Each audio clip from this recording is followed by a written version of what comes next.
এই মুহূর্তে আপনার ক্রিকেটার যারা আছে, ফুটবলার আছে, বিভিন্ন সেক্টরে যারা কাজ করছে, যারা খেলোয়াড়, তারা প্রচন্ডভাবে চরমভাবে হতাশাগ্রস্ত হয়ে গেছে। এই হতাশা কাটিয়ে ওঠার জন্য আমরা চাই নারায়ণগঞ্জে এমন একটা নেতৃত্ব আসুক ক্রীড়া সংস্থায়, যে ব্যক্তিটা সর্বস্তরের মানুষের কাছে গ্রহণযোগ্য, সম্মানিত এবং শ্রদ্ধ। সেটা আমরা কয়েকজন আমরা এখন আসছি, বাকিরা এখনো রয়ে গেছে। 24টা ক্লাব আছে ক্রিকেটের, আপনি জানেন।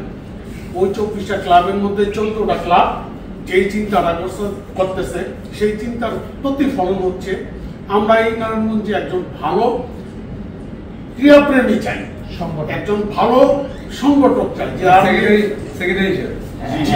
যার নেতৃত্বে এই নারায়ণগঞ্জের সর্বস্তরের মানুষের কোনো প্রশ্ন থাকবে না। আমাদের বিশ্বাস ওই নামটা আমরা প্রস্তাব করতে আসছি, আমাদের সাথে ওনারও আছে। সেটা হচ্ছে আমাদের, আপনি জানেন, নারায়ণগঞ্জের সমস্ত বিতর্কের মধ্যে একজন শিল্পপতি আছে, যার পৃষ্ঠপোষকতায় অনেক সংগঠন চলছে, সমাজের সর্বস্তরের মানুষ উপকৃত হচ্ছে, যিনি প্রতিটা দুর্যোগে, প্রতিটা ক্ষেত্রে, প্রতিটা উৎসবে হিন্দু, মুসলিম, খ্রিস্টান সহ সর্বস্তরের মানুষকে তিনি সহায়তা করে থাকেন। আমরা দীর্ঘদিন যাবৎ তাকে লক্ষ্য করছি। তিনি হচ্ছেন আমাদের মডেল গ্রুপের কর্ণধার জনাব মাসুদুজ্জামান। মাসুদুজ্জামান মাসুদকে আপনি যদি প্রস্তাব করেন, আমরা চাই নারায়ণগঞ্জবাসীর পক্ষ থেকে, আমি নারায়ণগঞ্জবাসী সংগঠনের ভাইস প্রেসিডেন্ট প্লাস নারায়ণগঞ্জ ক্লাবের মেম্বার, আমার সংগঠন সহ আপনাকে অনুরোধ করল, আপনি প্রস্তাব করবেন নারায়ণগঞ্জবাসীর পক্ষ থেকে মাসুদুজ্জামান মাসুদকে, তাকে এই সংগঠনটাকে ধরে রাখার জন্য, ক্রীড়া সংস্থাকে যদি বাঁচাতে হয়। এই মুহূর্তে মাসুদুজ্জামান মাসুদের বিকল্প আমরা আর কাউকে খুঁজে পাচ্ছি না। অর্থাৎ আপনার কাছে প্রস্তাব রইল, আপনি দয়া করে এই ব্যাপারে প্রয়োজনীয় যা কিছু আছে আপনার পক্ষ থেকে করবেন।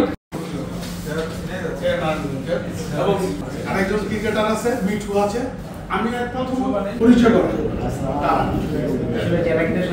যে আপনার থেকে 80 দশক 90 দশক পর্যন্ত এখনো বাংলাদেশের মানুষ এই ভাইকে চিনে। বাংলাদেশে এরকম স্মৃতিচারণ কাপড়টা কারণ নাই, এটা আমাদের গর্ব। আমি সেকেন্ড পরিচয় করে দিচ্ছি, জাতীয় দলে খেলেছে, আর নজরুল ইসলাম, উনি জাতীয় দলে খেলেছে। এবং আগে ডিভিশন দিতে চাই আমাদের ফুটবল অ্যাসোসিয়েশন ডিএফএ, নারায়ণগঞ্জের গর্ব। ও একটা শৈল্পিক ফুটবল খেলেছে, আমনিতে খেলেছে, ব্রাদার্সে খেলেছে এবং জাতীয় দলে খেলেছে। বোলার ফরগঞ্জ মডার্ন বিভিন্ন ক্লাবে বিভিন্ন সময় খেলেছে। তারপর কিছু বিতর্ক এখনো আছে, এখনো চলছে। এই বিতর্কের অবসানে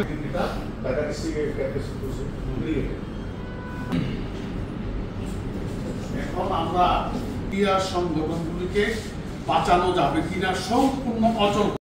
আমরা যখন ফুটবল খেলতাম না, স্কুলের কথা বলতেছি, তখন 19টি টিম ছিল ডাক্তার মাঠে। আমাদের তো জায়গা আছে, কেন ছোট অন্য বেদল করে থাকলে কিছু করে বেদলটা করতে ইলেকশনটা করার জন্য আমি যেটা বুঝতেছি। তো অ্যাডপ কমিটি তো ক্রাইটেরিয়া করা আছে, কারা ক্রাইটেরিয়া করা